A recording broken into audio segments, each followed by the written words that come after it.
El aire del Paraninfo huele a madera vieja y dinero nuevo. El cuello de mi camisa me asfixia lentamente. Es un traje barato, de un gris cansado, el mismo que me compré hace unos meses para mi cena de jubilación de correos. Me queda grande en los hombros y estrecho en el pecho, como si mi propio cuerpo ya no supiera cómo habitar ropa de domingo. A mi alrededor, el murmullo de la alta sociedad madrileña llena el salón de actos de la Universidad de Santiago de Compostela. Huelen a perfumes que cuestan más que mi pensión entera. Sus trajes están cortados a medida, sus sonrisas son afiladas y seguras. Yo mantengo las manos ocultas en los bolsillos de mi chaqueta. En la mano derecha, aprieto un sobre de papel blanco. Dentro, hay 300 euros. Billetes arrugados que he ido guardando, semana a semana, apartando un poco de la compra, un poco de la luz, para poder darle a mi hija un regalo de graduación. Hace un momento, al subir las escaleras de la Plaza del Obradoiro, lo vi, aparcado sobre los adoquines centenarios, con un permiso especial del ayuntamiento brillando en el parabrisas. Un Porsche Taycan plateado. Una máquina de pura arrogancia, un bloque de metal y riqueza que parecía insultar la piedra húmeda de la catedral. Lo miré y sentí un frío repentino en el estómago, una advertencia antigua que los hombres de mar y tierra como yo llevamos en la sangre cuando se acerca una tormenta. Pero aparté la vista. Hoy es el día de Iria. Hoy, mi niña se gradúa como la mejor de su promoción en ingeniería naval. Hoy, el orgullo debería silenciar cualquier miedo, pero el miedo es un animal terco. Y mientras espero sentado en esta silla de terciopelo rojo, escuchando los discursos vacíos de los académicos, mi mente me arrastra lejos de este lujo asfixiante. Me arrastra 17 años atrás, al frío, al salitre, a la noche en que el mundo se rompió y se volvió a armar. Fue durante un temporal en la Costa da Morte, uno de esos temporales gallegos que no solo traen lluvia, sino que parecen querer arrancar la tierra de sus raíces. El viento aullaba como un perro apaleado contra las fachadas de piedra de las casas. Yo tenía 48 años entonces. Llevaba más de 20 años subiendo y bajando las escaleras de los acantilados, cargando la pesada saca amarilla de correos. Aquel día había hecho un turno doble. El dolor crónico en mi hombro derecho y en la base de la columna era un fuego sordo que me nublaba la vista. El cuero de la saca me había dejado una marca roja y profunda en la piel, una trinchera excavada por el peso de las cartas, los avisos del banco y las malas noticias de los demás. Caminaba arrastrando los pies por las calles desiertas del pueblo pesquero, buscando refugio. Solo quería llegar al estanco de la esquina, comprar una caja de analgésicos, pedir un café barato que me quemara la garganta, y sentarme 5 minutos antes de emprender el camino a mi casa vacía. Desde que mi mujer había fallecido, la casa de piedra se sentía demasiado grande, demasiado silenciosa, pero el estanco estaba cerrado. La persiana metálica estaba bajada hasta el suelo. La única luz venía de una farola que parpadeaba agónicamente bajo la lluvia helada. Y allí, debajo de ese halo de luz amarilla y enferma, la vi. Era un bulto pequeño, encogido contra la persiana de metal. Una niña, no tendría más de 8 años. Llevaba un abrigo que le venía 3 tallas más grande, empapado, pegado a sus huesos delgados. Estaba sentada sobre un cartón deshecho por el agua. Delante de ella, ordenadas con una precisión que me partió el alma, había media docena de conchas de mar, conchas de vieira y de navaja, pintadas a mano con acuarelas baratas que la lluvia ya estaba borrando. Estaba intentando venderlas, a las 10 de la noche, en medio de un temporal que mantenía a los pescadores más curtidos encerrados en las tabernas. Me detuve en seco. El dolor de mi espalda desapareció, borrado por una sacudida de pura incredulidad. La gente pasaba de largo, apresurada, con los paraguas bajados como escudos contra el viento, ignorando el pequeño bulto contra la pared. Me acerqué lentamente. Sus labios estaban morados. Temblaba con una violencia que hacía castañar sus dientes. Pero lo que me destruyó, lo que me ancló a ese pedazo de acera para el resto de mi vida, fue lo que hizo a continuación. Tenía un trozo de empanada en las manos, un borde duro y frío que alguien le habría dado horas atrás. Le dio un mordisco minúsculo, masticó despacio, y luego, con un cuidado infinito, envolvió el resto en una servilleta de papel arrugada y lo guardó en el bolsillo de su abrigo. Estaba guardando comida para el día siguiente. Una criatura de 8 años, congelándose en la calle, ya sabía que el hambre de mañana sería peor que el hambre de hoy. Ese nivel de cálculo, esa supervivencia silenciosa, Es algo que ningún niño debería conocer. Saqué mi teléfono móvil. Mis dedos, gruesos y torpes por el frío, marcaron el número de asuntos sociales. Hablé en susurros, dando la dirección, pidiendo que enviaran a alguien de inmediato, pero ella me escuchó. Los niños que han crecido en los márgenes tienen el oído afinado para el peligro. Levantó la cabeza. Sus ojos, grandes y oscuros como el agua del puerto en invierno, se clavaron en mí. Estaban llenos de un terror absoluto, salvaje. Se puso en pie de un salto, dejando las conchas en el suelo, y echó a correr. Corrió hacia el callejón que bajaba hacia la lonja. Yo grité su nombre, o al menos un intento de detenerla, y corrí tras ella. La saca de correos golpeaba contra mi cadera, desequilibrándome. El callejón era una pendiente pronunciada, pavimentada con adoquines de pizarra negra, resbaladizos por el musgo y la lluvia. Ella miró hacia atrás por encima del hombro, aterrorizada por el hombre grande que la perseguía. No vio el desnivel. Su pie resbaló, cayó con un golpe sordo y terrible contra la piedra. El sonido de sus rodillas chocando contra la pizarra resonó por encima del viento. Se quedó en el suelo, jadeando, intentando arrastrarse hacia atrás mientras yo me acercaba. La sangre empezó a brotar de su rodilla, mezclándose con el agua sucia que corría por el callejón. Me detuve a 3 metros de ella. Levanté las 2 manos, con las palmas abiertas, mostrando que no llevaba nada. La lluvia me empapaba el pelo y me entraba por los ojos, pero no parpadeé. «No te voy a tocar», le dije. Mi voz sonó ronca, rota por el viento. «Te lo juro por mi vida. No te voy a tocar, pero no te puedes quedar aquí. Te vas a morir de frío». Ella no respondió. Solo me miraba, respirando agitadamente, como un pájaro atrapado en una red. Me quité la chaqueta del uniforme, la gruesa tela azul de correos, y la dejé en el suelo, a medio camino entre los dos. Di un paso atrás. Ella dudó. El frío era una cuchilla cortando hasta el hueso. Finalmente, se arrastró hacia adelante, agarró la chaqueta, y se envolvió en ella. Olía a tabaco negro y a cartas viejas, pero le dio calor. Nos quedamos así, en silencio, bajo la lluvia torrencial, durante 20 minutos. Yo de pie, empapado hasta los huesos, con las manos a la vista. Ella en el suelo, envuelta en mi chaqueta, vigilando cada uno de mis movimientos. No nos movimos hasta que las luces azules de la patrulla de la Guardia Civil cortaron la oscuridad del callejón. Esa noche comenzó el verdadero calvario, no el de la lluvia, sino el de los despachos. El sistema no está diseñado para que un cartero rural, viudo, de casi 50 años, acoja a una niña abandonada. El sistema prefiere familias perfectas, de catálogo, con casas adosadas y cuentas bancarias abultadas. Los meses siguientes fueron una humillación constante. Viajes interminables a las oficinas de la Xunta en A Coruña. Pasillos iluminados por luces fluorescentes que zumbaban como moscas. Trabajadores sociales que me miraban por encima de sus gafas, evaluando el barro en mis botas y las callosidades en mis manos.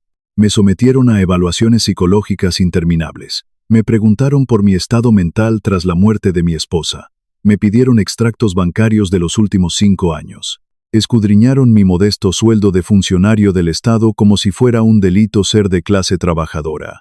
Recuerdo a una inspectora, una mujer de traje impecable, que visitó mi casa de piedra. Pasó un dedo por el marco de la ventana, buscando humedad. Miró la estufa de leña con desdén. «Señor Bryce», me dijo con esa voz plana y burocrática, «esta casa es muy rústica. Y usted es un hombre solo. ¿De verdad cree que puede ofrecerle a esta niña el entorno que necesita?» La miré a los ojos. Sentí la rabia caliente subiendo por mi garganta, el orgullo feroz de mi tierra.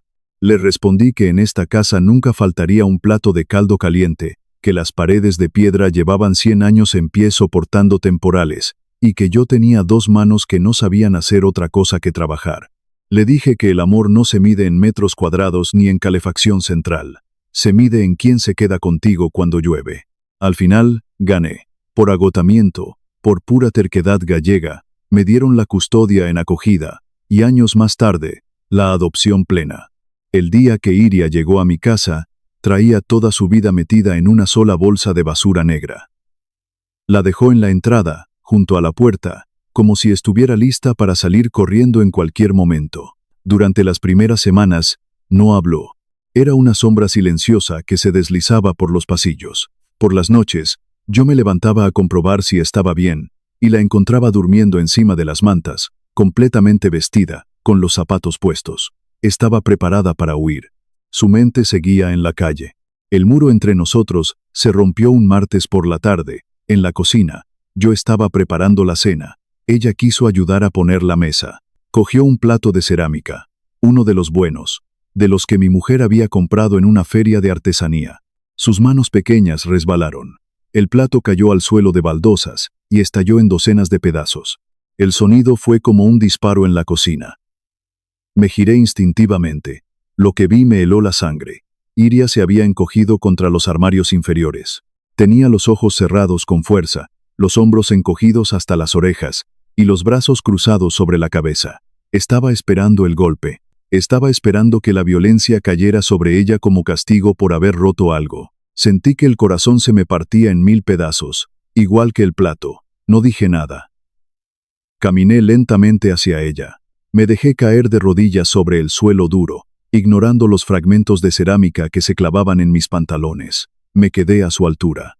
Iria, susurré. Ella abrió un ojo, temblando. Miré los trozos en el suelo y luego la miré a ella. Es solo barro, le dije, con la voz más suave que pude encontrar. Solo es barro cocido. No importa, no pasa nada.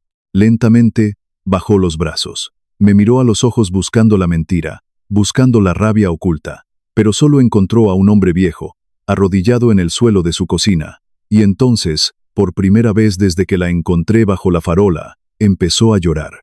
Un llanto profundo, desgarrador, el llanto de un animal herido que por fin entiende que ha llegado a un lugar seguro. Se abalanzó sobre mí y escondió la cara en mi cuello. Yo la rodeé con mis brazos grandes y torpes, y le prometí al fantasma de mi mujer y a Dios que nadie volvería a hacerle daño. Los años pasaron. La vida se construyó a base de micromomentos, de pequeñas victorias sobre el trauma. Recuerdo la tarde que pasamos lijando y pintando una bicicleta oxidada que encontré en la chatarra, hasta dejarla como nueva. Recuerdo el olor a grasa en nuestras manos y su sonrisa cuando logró mantener el equilibrio por primera vez en el camino de tierra. Pero no todo fue fácil. La rabia que llevaba dentro tardó mucho en diluirse. Cuando tenía 14 años, me llamaron del instituto. Había una pelea en el patio. Cuando llegué, encontré a Iria sentada en el despacho del director, con los nudillos ensangrentados y la mirada desafiante. Había golpeado a un chico de un curso superior. Le había roto el labio. El director estaba furioso, hablando de expulsión, de comportamiento inadaptado. Yo escuché en silencio. Luego, miré a Iria y le pregunté por qué lo había hecho. Ella apretó la mandíbula y miró al suelo. Me llamó huérfana recogida, murmuró. Dijo que yo era la caridad del cartero. Agradecí al director su tiempo, firmé el parte de suspensión y me la llevé de allí. No fuimos a casa. Caminamos en silencio hasta la taberna del puerto. Entramos. El lugar olía a pulpo hervido, a vino tinto y a madera húmeda.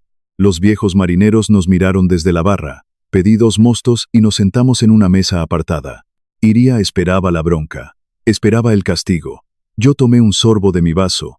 Me limpié la boca con el dorso de la mano y la miré fijamente. Ese chico es un ignorante, le dije, y el mundo está lleno de ignorantes. Gente que se cree superior porque nacieron en una casa con dinero o porque tienen a sus 2 padres biológicos. Pero escúchame bien, Iria, nosotros no somos animales. Ellos esperan que reacciones con violencia, porque eso confirma lo que piensan de ti. Creen que eres salvaje. Señalé sus nudillos heridos. Nuestra dignidad no está en los puños, continué. Está en nuestra cabeza y en nuestro trabajo. Los derrotamos siendo mejores que ellos. Los derrotamos estudiando, trabajando, demostrando que no necesitamos su lástima. La próxima vez que alguien te insulte, lo miras a los ojos, te das la vuelta y sigues caminando. Porque tú eres mi hija, y nosotros no nos rebajamos al nivel del barro. Ella asintió lentamente. Las lágrimas asomaron a sus ojos, pero no cayeron. Desde ese día, nunca volvió a levantar la mano contra nadie. Canalizó toda esa furia, toda esa energía volcánica, en los libros. Se convirtió en una máquina de estudiar. Las matemáticas, la física, los planos. Su mente era brillante, afilada como un bisturí. Y entonces llegó la carta de admisión de la Universidad de Santiago de Compostela, Ingeniería Naval, la nota más alta de la provincia. Esa noche celebramos con una cena especial. Ella reía, dibujando barcos en las servilletas de papel, hablando de astilleros y de motores diésel. Pero cuando ella se fue a dormir, yo me quedé sentado en la mesa de la cocina, bajo la luz amarilla de la bombilla solitaria. Saqué una libreta vieja y un bolígrafo. Empecé a hacer números. La matrícula, el alquiler de una habitación en Santiago, los libros de ingeniería, que costaban una fortuna, el transporte, la comida. Sumé las cifras una y otra vez, esperando que el resultado cambiara. Pero las matemáticas son crueles y no entienden de amor. Mi pensión de jubilación, que estaba a punto de solicitar, y mis ahorros no cubrían ni la mitad del primer año. El sistema nos había vuelto a acorralar. A la mañana siguiente, me puse mi mejor chaqueta y caminé hasta las afueras del pueblo. Fui a la finca de Alvariño. Era un pequeño terreno, en una ladera que miraba directamente al océano Atlántico. Las cepas eran viejas, retorcidas por el viento salado. Esa tierra había pertenecido a la familia de mi difunta esposa durante 3 generaciones. Ella amaba ese viñedo. Pasábamos los veranos allí, podando, atando las ramas, respirando el olor dulce de la uva y el salitre. Era mi refugio, mi conexión física con la mujer que amé. Esa misma tarde, fui a la notaría del pueblo. Vendí la finca a un empresario de la zona que llevaba años detrás de ella para construir chalets turísticos. Firmé los papeles con la mano temblando. Sentí que estaba traicionando la memoria de mi mujer, vendiendo un pedazo de nuestra alma. Pero cuando me entregaron el cheque, supe que era lo correcto. El futuro de los vivos siempre debe pesar más que el recuerdo de los muertos. Oculté la venta durante meses. Le dije a Iria que había conseguido un préstamo especial del banco para funcionarios. Pero en un pueblo pequeño, los secretos tienen las patas muy cortas. Un día, el empresario empezó a arrancar las cepas con una excavadora. Iria pasaba por allí en el autobús. Vio la destrucción. Vio el cartel de propiedad privada con el nombre de la constructora. Llegó a casa como un huracán. Abrió la puerta de una patada. Tenía los ojos rojos, inyectados en sangre, y la respiración entrecortada. «¿Qué has hecho?», me gritó. Su voz rebotó contra las paredes de piedra. «¿Qué has hecho con la finca de mamá?». Me quedé paralizado junto al fregadero. Intenté buscar una excusa, pero las palabras se me atascaron en la garganta. Ella corrió hacia el cajón de los documentos, lo abrió de un tirón y sacó los papeles del banco. Vio el ingreso. Vio el pago de la universidad. Dejó caer los papeles al suelo. Se llevó las manos a la cabeza y empezó a llorar. No era un llanto de tristeza, era un llanto de furia absoluta, de culpa aplastante. «No tenías derecho», gritaba, golpeando la mesa de la cocina con los puños. «Era tuya. Era lo único que te quedaba de ella. Yo no valgo esto, papá. No valgo que te quedes sin nada». Me acerqué a ella y le agarré las muñecas para que dejara de golpearse. La atraje hacia mi pecho. Ella se resistió al principio, empujándome, pero finalmente se rindió y se aferró a mi camisa, sollozando con una fuerza que le sacudía todo el cuerpo. «Tú vales todo», le susurré al oído, acariciándole el pelo. «Las tierras son solo tierra, las uvas se pudren, pero tú vas a construir barcos que cruzarán el mundo. Ese es mi legado, no un trozo de monte. Tú». Ella levantó la cabeza. Tenía la cara empapada en lágrimas, pero su mirada era de acero puro. Me juró, con una intensidad que me dio escalofríos, que algún día ganaría el dinero suficiente para comprar esa tierra de vuelta, que me devolvería cada centímetro de esas cepas. Yo solo sonreí y le besé la frente. El esfuerzo de esos últimos años en correos me pasó factura. El cuerpo humano es una máquina resistente, pero tiene un límite. Un martes de noviembre, llovía a cántaros. Estaba subiendo las escaleras de piedra de la zona alta del pueblo, cargando la saca llena de catálogos pesados. Pisé mal en un escalón cubierto de musgo. El pie se me fue hacia adelante. Caí de espaldas. El peso de la saca me arrastró. Sentí un chasquido sordo y terrible en el hombro derecho, seguido de un dolor tan agudo que me dejó sin respiración. Me quedé tirado en la lluvia durante 10 minutos, incapaz de moverme, viendo el cielo gris girar sobre mí. Ese fue el final. El médico fue tajante. Los tendones del hombro estaban destrozados y la columna presentaba un desgaste severo. Me dieron la jubilación anticipada por incapacidad. El día que colgué la saca amarilla en el perchero por última vez, sentí que me quitaban una parte de mi identidad. Desde entonces, el dolor es un compañero constante. Una punzada eléctrica, que me recorre el brazo cada vez que intento levantar algo más pesado que un vaso de agua. También han empezado los olvidos. Pequeñas cosas. ¿Dónde dejé las llaves? El nombre de un vecino. Lo oculto. Cuando Iria viene de visita desde Santiago, me aseguro de caminar derecho, de no hacer muecas de dolor al sentarme. No quiero que vea la ruina en la que me estoy convirtiendo. No quiero que sienta lástima por el hombre que la salvó. Un aplauso atronador me arranca de mis recuerdos y me devuelve de golpe al presente. Parpadeo, desorientado por un segundo. El paraninfo de la Universidad de Santiago está iluminado por los focos de las cámaras. El olor a madera vieja y perfume caro vuelve a inundar mis pulmones. Aprieto el sobre con los 300 euros en mi bolsillo. El rector de la universidad está de pie en el atril central, ajustándose las gafas. Su voz resuena por los altavoces, solemne y pomposa. Señoras y señores, dice el rector. Hoy es un día de celebración académica, pero también es un día de sorpresas extraordinarias. Tenemos el inmenso honor de contar con una invitada excepcional, una figura clave en el desarrollo empresarial de nuestro país, que ha venido hoy con un propósito muy personal. Las pesadas puertas de roble del fondo del salón se abren de par en par. El murmullo en la sala muere instantáneamente. Una mujer entra caminando por el pasillo central. Es Cayetana, la directora ejecutiva del Grupo Inmobiliario Valdemar, la matriarca de uno de los imperios más grandes de Madrid. Irradia una riqueza aristocrática que parece absorber el oxígeno de la habitación. Lleva un traje de chaqueta blanco inmaculado, joyas discretas pero de un valor incalculable, y camina con la postura de alguien que es dueña del suelo que pisa. Detrás de ella, como una sombra amenazante, camina un séquito de abogados madrileños con maletines de cuero oscuro. Siento que el corazón me da un vuelco. El aire se vuelve denso. Veo a Iria en la primera fila, vestida con su toga de graduación. Su espalda se tensa. Cayetana sube los escalones del escenario. El rector se aparta, cediéndole el lugar con una reverencia casi servil. Ella se acerca al micrófono. Sus ojos fríos y calculadores barren la sala. No me mira a mí. Ni siquiera sabe que existo. Sus ojos se clavan directamente en Iria. El destello metálico de esas llaves me golpea como una bofetada física. El silencio en el paraninfo es tan denso que casi me asfixia. Siento el peso de las miradas de cientos de personas, la élite de este país, clavadas en la figura de mi hija.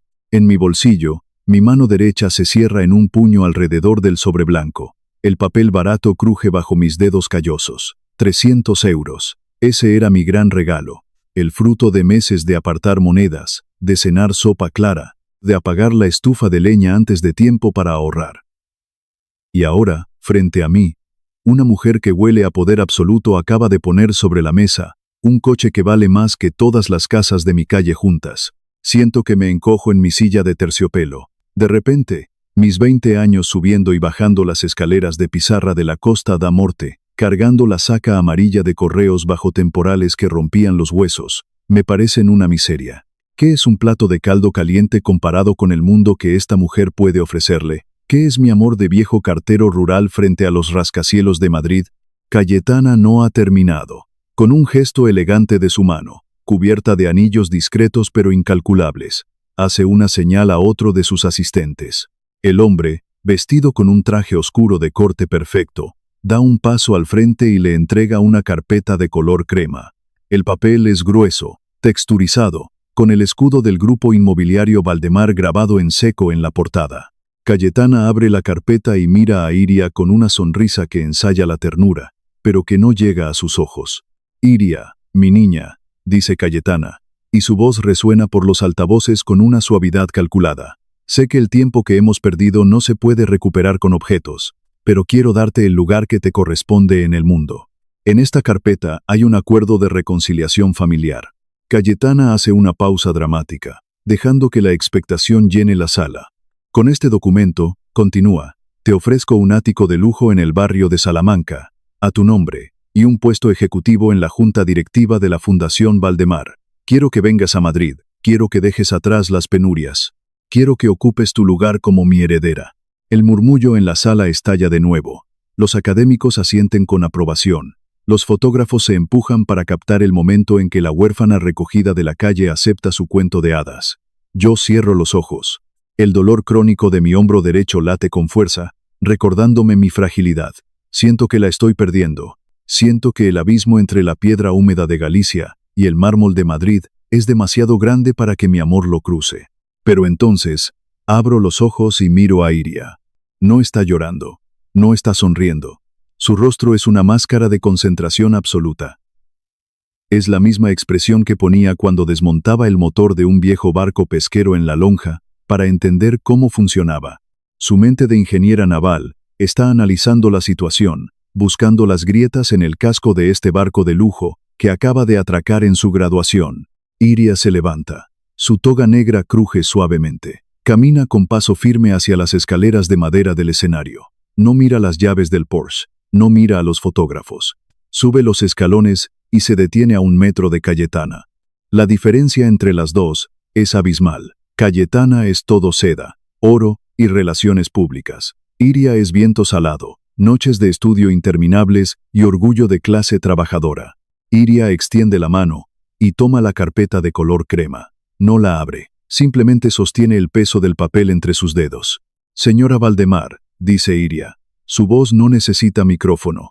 Es clara, fría y corta el aire del paraninfo como un cuchillo de marinero.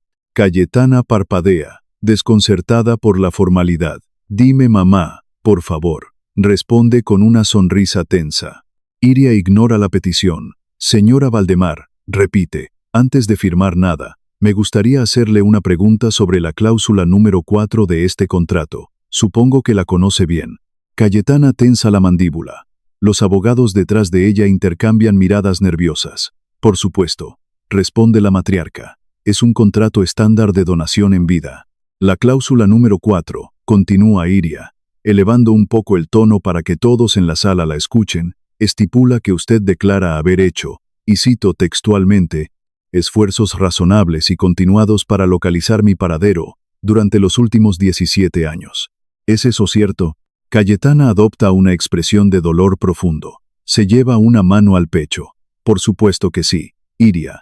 Contraté a los mejores investigadores. Moví cielo y tierra. Pero el sistema de protección de menores es opaco. Te perdí el rastro. Fueron años de agonía.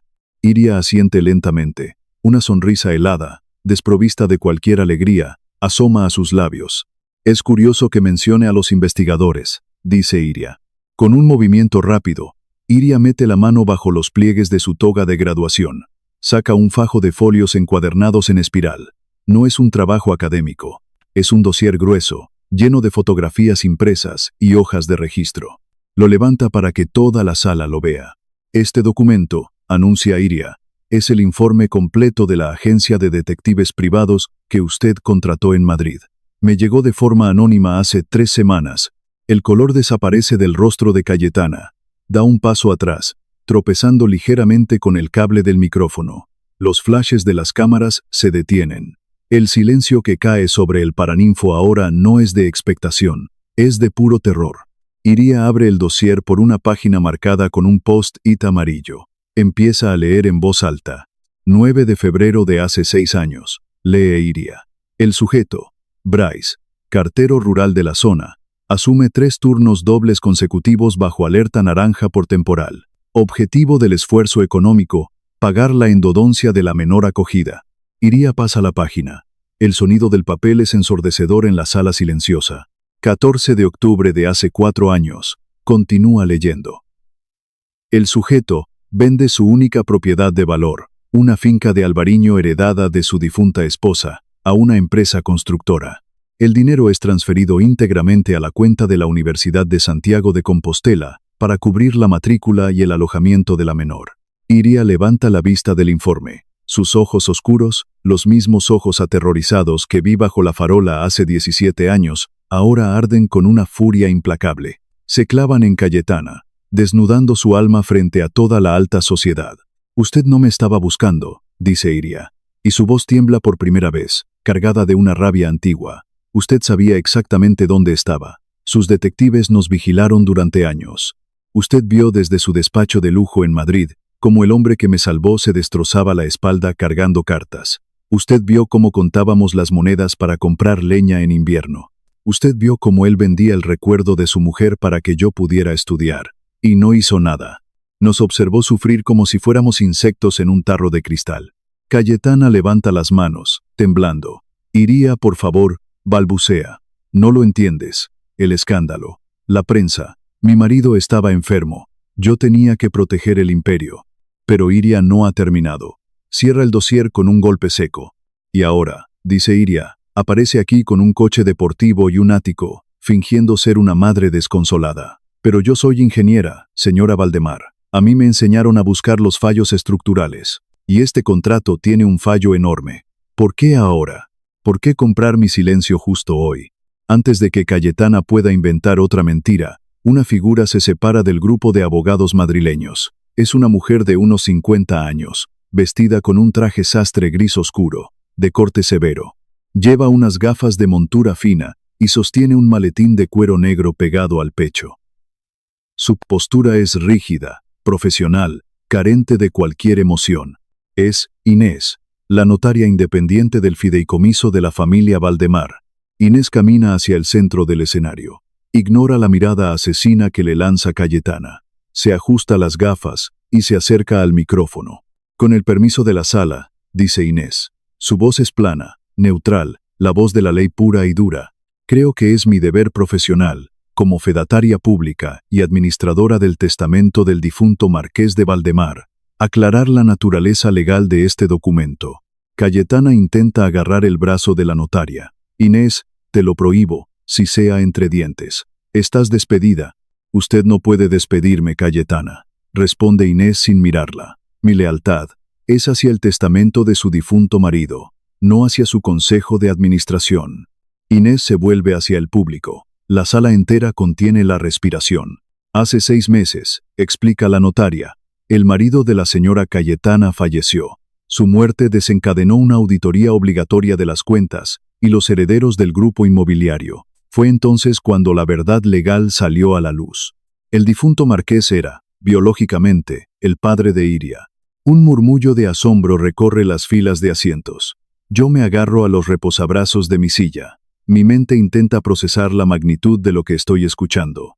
Bajo la ley española, continúa Inés, implacable, existe una figura jurídica ineludible llamada la legítima. Ningún testamento, ningún fideicomiso y ninguna maniobra corporativa puede anularla. Como hija biológica demostrada, Iria es la heredera forzosa de una tercera parte de todo el imperio Valdemar. Estamos hablando de cientos de millones de euros y, lo que es más importante para la junta directiva, de 1/3 de los derechos de voto en la compañía. Inés señala la carpeta de color crema que Iria sostiene en la mano. Ese documento que le acaban de ofrecer no es un regalo de reconciliación, declara la notaria. Es un pacto de silencio disfrazado de donación en vida. Si Iria firma ese papel, acepta el ático y el coche como pago total, y renuncia explícitamente a reclamar su legítima herencia y sus derechos de voto. Es una trampa legal diseñada para aislarla, silenciar su existencia y proteger la imagen pública de la aristocracia madrileña. El silencio que sigue a esta revelación es absoluto, aplastante. La máscara de Cayetana se ha hecho añicos. Su rostro está pálido, desencajado. Los abogados que la acompañan empiezan a retroceder sutilmente, distanciándose del desastre de relaciones públicas que acaba de estallar. Iria mira la carpeta en sus manos. Luego mira a Cayetana. No hay odio en los ojos de mi hija, solo hay una profunda y gélida lástima. Iria camina hacia la mesa donde descansa la caja de terciopelo negro. Coge las llaves del Porsche Taycan. Por un microsegundo, un destello de esperanza cruza el rostro de Cayetana. Piensa que la codicia ha ganado. Piensa que el brillo del metal ha cegado a la chica de pueblo. Pero Iria no se gira hacia ella. Se gira hacia Inés, la notaria. Señora Inés, dice Iria, manteniendo las llaves en alto. Como heredera legítima, asumo que tengo derecho a disponer de mis bienes como considere oportuno. Por supuesto, responde la notaria, asintiendo con un leve rastro de respeto en su mirada. Iria saca un bolígrafo del bolsillo interior de su toga, coge el documento de titularidad del vehículo que acompaña a las llaves, lo apoya sobre el atril de madera del rector. Firma en el reverso con trazos rápidos y seguros. Quiero que levante acta notarial en este mismo instante, ordena Iria. Transfiero la propiedad absoluta de este vehículo a la organización Aldeas Infantiles SOS de Galicia. Quiero que lo subasten. Y quiero que cada céntimo de esa subasta se destine a pagar los estudios universitarios de los jóvenes que salen del sistema de acogida al cumplir los 18 años, para que nunca tengan que depender de la caridad de personas como ella. Iria deja el bolígrafo sobre el atril, le entrega las llaves y el documento firmado a la notaria. Luego, se da la vuelta, dándole la espalda a Cayetana, a los abogados y a los millones de euros. Baja las escaleras del escenario, camina por el pasillo central, directamente hacia mí. El Paraninfo entero estalla. No es un aplauso educado, es un rugido. Los estudiantes se ponen en pie, golpeando los asientos. Los profesores aplauden hasta que les duelen las manos. Arriba en el escenario, Cayetana se cubre el rostro con las manos y huye por la puerta trasera, seguida por su séquito de trajes oscuros, humillada frente a todo el país. Iria llega hasta mi asiento, me mira. Sus ojos están brillantes, pero su postura es firme. Vámonos a casa, papá, me dice. Aquí huele a cerrado. El viaje de vuelta a la Costa da Morte es largo. Conducimos en mi vieja furgoneta Renault Kangoo. El motor traquetea con un sonido asmático cada vez que subimos una cuesta. La calefacción apenas funciona, soplando un aire tibio que huele a polvo y a humedad. Fuera, la noche gallega ha caído con fuerza. La lluvia golpea el parabrisas con violencia, y los limpiaparabrisas chirrían, luchando por despejar el agua. El contraste no podría ser más brutal. Hace unas horas le ofrecían un Porsche y un ático en Madrid. Ahora viaja en el asiento del copiloto de una furgoneta oxidada, con las rodillas apretadas contra la guantera, escuchando el ruido de la chapa vibrando. El silencio dentro de la cabina es denso. No es un silencio cómodo. Es el silencio de las cosas que no se han dicho y que pesan demasiado. Mis manos aprietan el volante de plástico desgastado. Siento un nudo en la garganta que me impide tragar. La adrenalina del Paraninfo ha desaparecido, dejando paso a una vulnerabilidad oscura y profunda. No puedo evitarlo. Las dudas, los miedos que he callado durante 17 años, empiezan a brotar como agua sucia de una tubería rota. Iria, murmuro. Mi voz suena rasposa, rota por el cansancio y la vergüenza. Ella gira la cabeza y me mira en la penumbra de la cabina, iluminada solo por las luces del salpicadero. Yo no sabía nada de todo eso, le digo, sin apartar la vista de la carretera mojada. No sabía que te estaban vigilando. No sabía que ella tenía tanto dinero. Trago saliva, luchando contra las lágrimas que amenazan con nublarme la vista. A lo mejor, continúo, con la voz temblando, a lo mejor me equivoqué. A lo mejor fui un egoísta por quedarme contigo. Yo solo tenía una casa de piedra húmeda. Solo tenía un sueldo de cartero. Te he hecho pasar frío. Te he hecho pasar necesidades. Si yo hubiera sabido quién era tu familia de verdad, a lo mejor tú habrías tenido una vida más fácil. A lo mejor no habrías tenido que llevar zapatos de segunda mano. No puedo seguir hablando. Iria se inclina hacia adelante. Frena el coche. Me ordena. ¿Qué? Pregunto, confundido. Que frenes el coche. Ahora mismo. Piso el freno. La furgoneta derrapa ligeramente sobre el asfalto mojado y se detiene en el arcén de la carretera comarcal, bajo la lluvia torrencial. El motor se queda al ralentí, tosiendo suavemente. Iria se desabrocha el cinturón de seguridad. Se gira completamente hacia mí. En la penumbra, veo que ahora sí está llorando. Pero no son lágrimas de tristeza. Son lágrimas de una indignación feroz. Absoluta. No vuelvas a decir eso en tu vida, me dice. Su voz es un susurro afilado que corta el ruido de la lluvia. No te atrevas a insultar lo que hemos construido. Levanta una mano y señala hacia la oscuridad del exterior. ¿Tú crees que esa mujer estaba compitiendo con su dinero?, me pregunta, con la voz quebrada por la emoción. ¿Crees que me importan sus millones o sus áticos? Cayetana no perdió hoy porque su contrato fuera una trampa. Perdió porque estaba compitiendo contra 17 años de presencia. Iria me agarra de los hombros. Sus manos son fuertes, manchadas de tinta y grasa de motor. Ella perdió, continúa Iria, mirándome fijamente a los ojos, contra el hombre que se quedó bajo la lluvia helada prometiendo que no me tocaría. Perdió contra el hombre que se arrodilló en el suelo de la cocina cuando rompí un plato, para enseñarme que no me iban a pegar. Perdió contra el hombre que vendió la tierra de su mujer muerta para que yo pudiera estudiar. Las lágrimas resbalan por mis mejillas, perdiéndose en mi barba blanca y descuidada. Tú no me robaste ninguna vida, papá, solloza Iria, abrazándome con una fuerza que me deja sin aliento. Tú me diste la única vida que vale la pena vivir. Tú eres mi padre, el único que reconozco, el único que quiero. Me aferro a ella. Lloro como no he llorado desde el día en que enterré a mi esposa. Lloro soltando todo el miedo, toda la culpa, toda la sensación de inferioridad que la sociedad me había clavado en los huesos por ser pobre. En el interior de esa furgoneta vieja, bajo el temporal gallego, me doy cuenta de que soy el hombre más rico del mundo. Cuando nos separamos, me seco la cara con el dorso de la mano. Meto la mano en el bolsillo de mi chaqueta y saco el sobre blanco, arrugado y húmedo por el sudor de mi mano. Se lo tiendo. Toma, le digo, con una sonrisa tímida. Es tu regalo de graduación. Son 300 euros. Sé que después de lo de hoy parece una miseria, pero... Iria me arranca el sobre de las manos antes de que pueda terminar la frase. Lo abre con cuidado. Saca los billetes arrugados. Los mira como si fueran pergaminos antiguos de un valor incalculable. Luego, dobla el sobre y se lo guarda en el bolsillo interior de su chaqueta, justo sobre el corazón.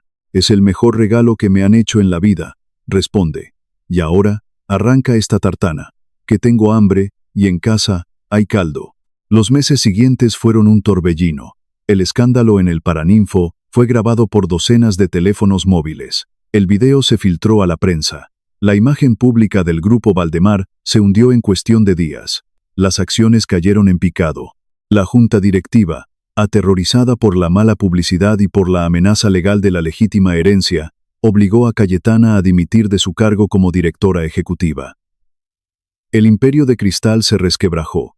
6 meses después de la graduación, recibimos una llamada. Cayetana quería vernos, no en Madrid, no en un despacho de abogados. Quería venir a Galicia. Nos citamos en una taberna rural, a pocos kilómetros de nuestro pueblo.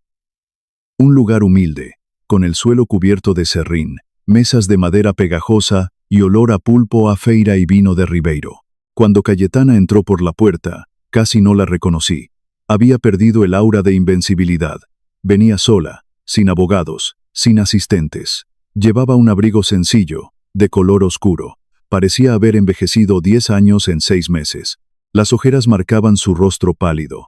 Se sentó frente a nosotros en la mesa de madera. Pidió un vaso de agua. Le temblaban las manos. No vengo a pedir nada, dijo Cayetana, mirando sus propias manos entrelazadas sobre la mesa. Vengo a confesar. Levantó la vista y miró a Iria. Tenías razón en todo, susurró la mujer. Fui una cobarde. Cuando me quedé embarazada de ti, yo no estaba casada con el marqués. Era una aventura. Cuando él se enteró, me obligó a deshacerme de ti para proteger el honor de la familia.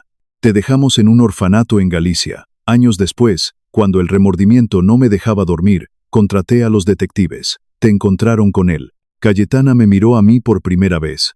Había un respeto doloroso en sus ojos. Vi los informes, continuó. Vi cómo te cuidaba. Vi que eras feliz. Y fui tan cobarde que preferí dejarte en la pobreza antes que enfrentarme a la ira de mi marido y al desprecio de la sociedad madrileña. Solo cuando él murió, y los auditores descubrieron tu existencia, intenté comprarte para no perder el control de la empresa. Fui un monstruo, y lo he perdido todo por ello. El silencio en la taberna solo era roto por el sonido de los vasos chocando en la barra. Iria la escuchó con la misma precisión fría con la que analizaba los motores. No hubo compasión en su rostro, pero tampoco crueldad. Solo la claridad de alguien que ha entendido cómo funciona el mundo. Te perdono, dijo Iria, con una voz tranquila y pesada. Cayetana levantó la cabeza, sorprendida, con los ojos llenos de lágrimas. Pero no te confundas, aclaró Iria, levantando un dedo. Te perdono para no tener que cargar con tu fantasma el resto de mi vida. Te perdono para vaciar mi mochila. Pero esto termina aquí. Tienes prohibido volver a contactarnos. Tienes prohibido decir en ningún círculo social que tú me criaste o que eres mi madre. Mi familia está sentada a mi derecha. Y tú eres solo una extraña que comparte un porcentaje de mi ADN. ¿Lo entiendes? Cayetana asintió lentamente. Las lágrimas cayeron por su rostro, pero no intentó acercarse. Sabía que la sentencia era definitiva. Se levantó, dejó un billete sobre la mesa para pagar su agua, y salió por la puerta, desapareciendo en la niebla gallega. Nunca volvimos a verla. Ha pasado un año desde entonces. El viento del Atlántico sopla con fuerza, trayendo el olor a salitre y a tierra mojada. Estoy de pie en la ladera de la montaña, apoyado en una azada. Mi espalda sigue doliendo, pero hoy el dolor es diferente. Es el dolor dulce del trabajo bien hecho. A mi lado, Iria está agachada, atando con cuidado las ramas de una cepa vieja a un alambre de guía. Lleva botas de goma manchadas de barro y un jersey grueso de lana. Iria no usó su herencia legítima para comprar un ático en Madrid. No compró coches deportivos ni joyas. Contrató a Inés, la notaria, para que gestionara sus activos, desde la distancia. Y lo primero que hizo con ese dinero, el mismo día que los fondos se liberaron, fue rastrear a la empresa constructora que había comprado nuestra tierra. Les pagó el triple de lo que valía. Los obligó a retirar los carteles y a marcharse. Compró de vuelta la finca de Alvariño, la misma tierra que yo había vendido para pagar su universidad. La misma tierra donde mi mujer y yo pasábamos los veranos. Miro a mi alrededor. Las cepas están fuertes, resistiendo el viento como lo hemos hecho nosotros. Iria se levanta, se limpia el sudor de la frente con el dorso de la mano y me sonríe. Sus ojos brillan con la luz del sol que se refleja en el océano. Dicen que la sangre tira. Dicen que la genética define quiénes somos y a dónde pertenecemos. Pero los que dicen eso, nunca han pasado frío de verdad. La sangre solo explica de dónde vienes.